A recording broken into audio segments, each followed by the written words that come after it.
ప్రతి ఒక్కరు కూడా వాక్ స్వాతంత్రం ఉంది, రాసే స్వేచ్ఛ ఉంది, సోషల్ మీడియా ఉంది, ఏదైనా పెడతాం, పేటీఎం బ్యాచ్ ఉంది, డబ్బులు ఇస్తారు కాబట్టి మేము పెడతామంటే మాత్రం కుదరదు.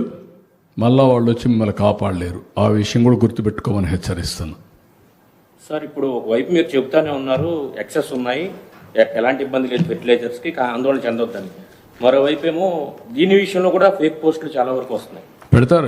చర్యలు తీసుకుంటారు. అదే కూడా చెప్పా కదా, ఇక్కడ ఆందోళన కలిగించేవాడు అందరినీ ఆందోళన కల్పించి వీళ్ళు రాజకీయ లబ్ధి పొందాలనేది వాళ్ళ ఆలోచన. అది సస్టైనబుల్ కాదు. కానీ ఈరోజు వచ్చిన విచిత్రమైన పరిస్థితి అంటే సోషల్ మీడియా ఒకటి వచ్చింది. సోషల్ మీడియాలో వీళ్ళు పెట్టేసి మొత్తం తిరుగుతూ ఉంటే ఇష్టం ఉన్నా లేకపోయినా మనం కౌంటర్ చేయకపోతే అదే వాస్తవాన్ని నమ్మే పరిస్థితి వస్తూ ఉంది. అలాంటప్పుడు ఒకటే మార్గం, దీని మీద ఫర్మ్గా కూడా యాక్షన్ తీసుకోవాలి.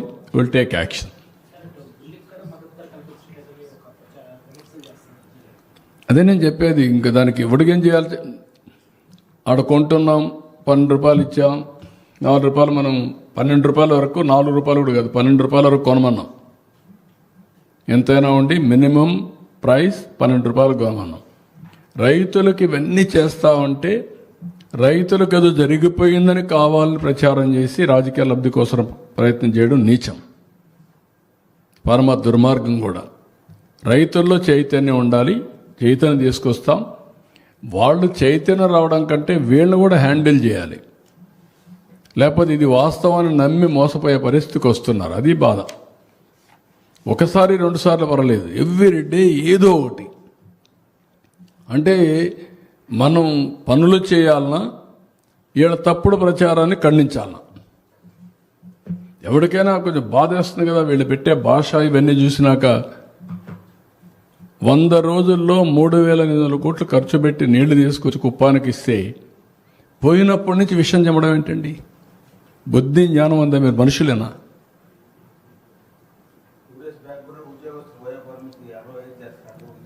అదొకటి. ఇదే పని. ఫేక్ జివో 60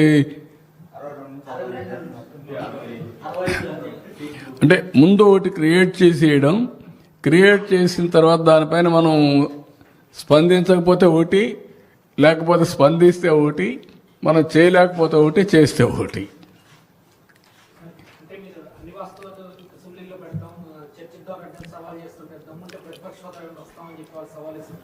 బుద్ధి ఉందా? ప్రతిపక్ష హోదా ఎవరు ఇస్తారా? ప్రజలు ఇస్తారు. నాకు ముఖ్యమంత్రి ఇస్తే నేను అసెంబ్లీకి వస్తానంటే నేను ముఖ్యమంత్రి ఎవరిస్తారు? ప్రజాస్వామ్యంలో ప్రజలు ఓట్లేస్తారు. ఏ పార్టీని ఎక్కడ కూర్చొని పెట్టాలో వాళ్ళు డిసైడ్ చేస్తారు. మీరు చేసిన అరాచకాలు, అన్యాయాలు చూసిన తర్వాత మీరు ప్రతిపక్ష హోదా కూడా తగరనే ఉద్దేశంతో 11 సీట్లు ఇచ్చారు. ప్రతిపక్ష పార్టీ కావాలంటే ఎన్ని సీట్లు కావాలి? 18 కావాలి. 18 ప్లస్ 19 కావాలి.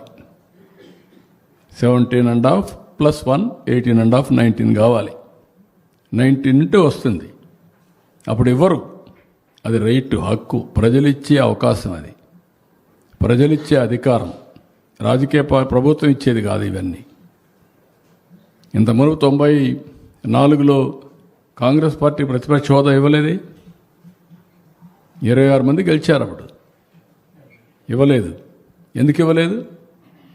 వాళ్ళు అడగలేది, మేము రావనలేదే వాళ్ళు. అప్పుడు వాళ్ళకు ప్రజాస్వామ్యం ఏంటి తెలుసు కాబట్టి. బెదిరిస్తే వచ్చేదనుకుంటే ఎట్టవుతుందండి? ఎక్కడ బెదిరిస్తావు? ఎందుకు ఇస్తారు? ఆ రోజులు అయిపోయినాయి. బ్లాక్మెయిల్ చేసే రోజులు కూడా అయిపోయినాయి. ఇంకా మళ్ళా గొలగరాయి డ్రామా, కోడికత్తి డ్రామా, గొడ్డల వేటు డ్రామా. గొడ్డల వేటు, గుండెపోటు నేను నమ్మాలా?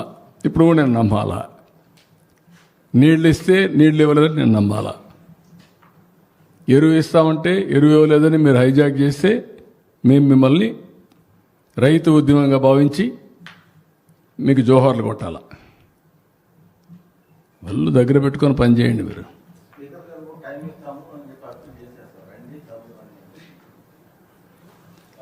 నువ్వు రాయబారం చేయాలి ఇప్పుడు వాళ్ళని కాదు, మీరు రాయబారం చేయాలంటున్నా. ప్రజా సమస్యల పైన శ్రద్ధ ఉంటే ఇచ్చిన అవకాశాన్ని సద్వినియోగం చేసుకొని ఏ అవకాశం ఇచ్చినా ప్రజా జీవితంలో ఆ అవకాశంతోనే పనిచేసి ప్రజలు ఇచ్చిన అవకాశానికైనా కృతజ్ఞతలు తెలియజేయాలి. అంతేగాని వాళ్ళ మీద ఖర్చు పెట్టుకొని ఇలాంటి పనులు చేయడం కరెక్ట్ కాదు.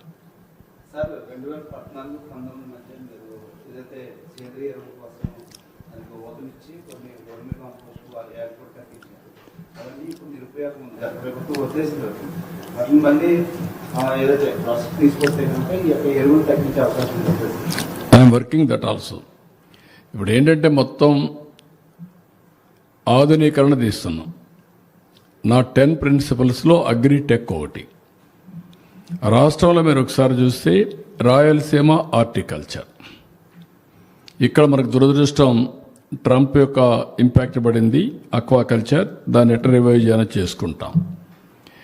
మూడవది వాణిజ్య పంటలకు ఎక్కువ ప్రాధాన్యత ఇచ్చాం. 10 ప్రిన్సిపల్స్లో ఒక ప్రిన్సిపల్ మీకు వాటర్ సెక్యూరిటీ, ఎవ్రీ ఎకరాకు నీళ్లు ఇవ్వాలి. అదే సమయంలో మైక్రో ఇరిగేషన్ పెద్ద ఎత్తున పోవాలి. ఇవన్నీ కూడా మనం చేసుకుంటూ వస్తే ఇంకొక పక్కన సెటిలైట్ ద్వారా మీకు డ్రై కెమిస్ట్రీతో, ఈరోజు వెట్ కెమిస్ట్రీతో భూసార పరీక్షలు చేసే అవకాశం వస్తుంది. ఇప్పుడు మామూలుగా శాంపుల్ని ప్రతి భూమిని తీసుకొని ల్యాబ్ పంపించేయాలి. భవిష్యత్తులో అట్టు కాకుండా డ్రై కెమిస్ట్రీ తీసుకుంటే ఆ డ్రై కెమిస్ట్రీతో 3 ఏళ్ళు కానీ మనం మాస్టరైజ్ చేసుకుంటే ఆఫ్టర్వర్డ్ సెటిలైట్ మ్యాప్ తీసుకొని ప్రతి ఒక్క భూమిలో ఎలాంటి సాయిల్ టెస్టింగ్ ఉంటుందో, హెల్త్ ఉంటుందో అవన్నీ వచ్చేస్తాయి. దాన్ని బేస్ చేసుకొని మైక్రో న్యూట్రియంట్స్కి పోవాలి. ఎందుకు మీ అందరికీ చెప్తున్నానంటే ప్రజలకు కూడా అర్థం కావాలి. మన బాడీ ఉంది, మన బాడీకి కొన్ని న్యూట్రిషియస్ ఫుడ్ కావాలి. కార్బోహైడ్రేట్స్ కావాలి, ప్రోటీన్ కావాలి, ఫ్యాట్ కావాలి, మైక్రో న్యూట్రియంట్స్ కావాలి. ఇవన్నీ కలిపితేనే బాడీ అన్ని విధాలా బాగుంటుంది. ఒకవేళ కానీ ఎక్కువ కార్బోహైడ్రేట్స్ తింటే షుగర్ వస్తుంది. షుగర్ వస్తే your body is vulnerable for all diseases. అక్కడి నుంచి ఇంక మొత్తం డిట్రియేషన్ వస్తుంది. దీని మీద నువ్వు కెమికల్స్ తినాల్సి వస్తుంది. ఫార్మాస్యూటికల్స్ ఏంటి? కెమికల్. ఒకసారి కెమికల్ తీసుకుంటే సైడ్ ఎఫెక్ట్స్, అక్కడి నుంచి బాడీ డిట్రియేట్ అవుతూ వస్తుంది. సాయిల్కి కూడా అంతే. మైక్రో న్యూట్రియంట్స్ బ్యాలెన్స్ చేయాలి.